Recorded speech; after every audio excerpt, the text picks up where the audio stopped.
If seeing a MyGov message notification pop up sends a shiver down your spine, you might want to listen up, because big changes are coming to our frenemy Centrelink, and they're not good.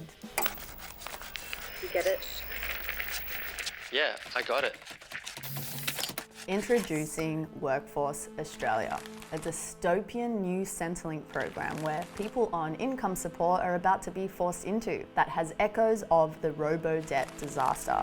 A relic of the Morrison Government, Workforce Australia is a reimagination of the brutal JobActive model, the scheme that infamously forced people in poverty to complete exhausting, often futile, and sometimes exploitative job search activities, or have their payments cut off. Now, this new program is doubling down on the worst elements of JobActive and introducing even more complex hurdles. Like this, the new digital points-based activation system. In what could be a plot line in a Black Mirror episode, people on income support will need to complete activities and accrue 100 points a month. Kinda like a game. Except the game is really, really hard. Probably riddled with bugs, and if you lose, your only means to eat that month? Cut off. And there are so many ways to lose. Any issue with the system, problems accessing a computer, or difficulty navigating an incredibly complex online program could result in a cut. Or maybe you're spending 25 hours a week in forced labor in the exploitative work for the dole, and you can't make up the additional 20 because you need to look after your sick kid. That's a cut. You might be able to get your points reduced based on personal circumstances, like disability, illness, or family responsibility, but that reduction is capped at 40 points, meaning you'd still have to make up the additional 60. And that's if you can prove your situation to the program. Workforce Australia pairs a punitive logic with a complex automated system that removes human discretion. The exact same formula that made Robodebt such a disaster. And a recent survey has shown that 91% of job seekers anticipate a severe negative impact from these changes.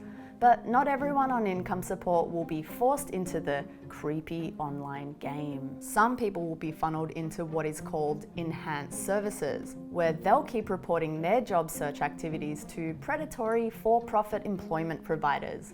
The worst element of the old system. These private employment service providers' whole business model relies on bullying, threatening, and coercing people into jobs that they don't want to do or can't do, using the threat of payment cutoffs, and getting a public money kickback each time that they succeed. Multi-million-dollar companies like Max Employment and Serena Russo are the operators sent to support people in what is often the toughest moments of their life. And the human cost is heartbreaking. I have nothing. All my work's completely cancelled. Don't know what I'm going to do. Workforce Australia and the whole mutual obligations model are fundamentally about control and punishment. It targets people who have been failed by society through no fault of their own, and rather than providing support and care, it sticks the boot in. It's cruel, and study after study has shown that it doesn't even work.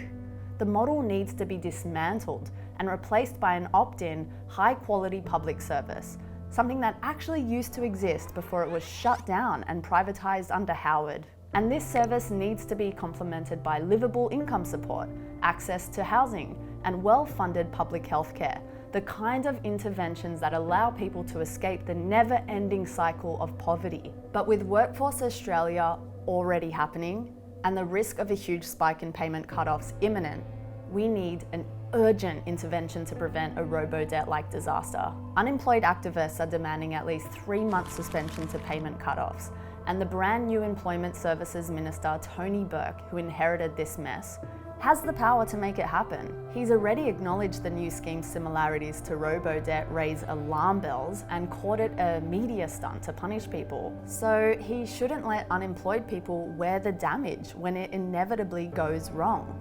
But he needs to know taking action on this is a priority. And right now, Workforce Australia isn't on the public agenda. So let's change that and make sure people doing it tough aren't dealt another cruel blow when they least need it. If you don't get Workforce Australia, I hope you get it now. Share this video.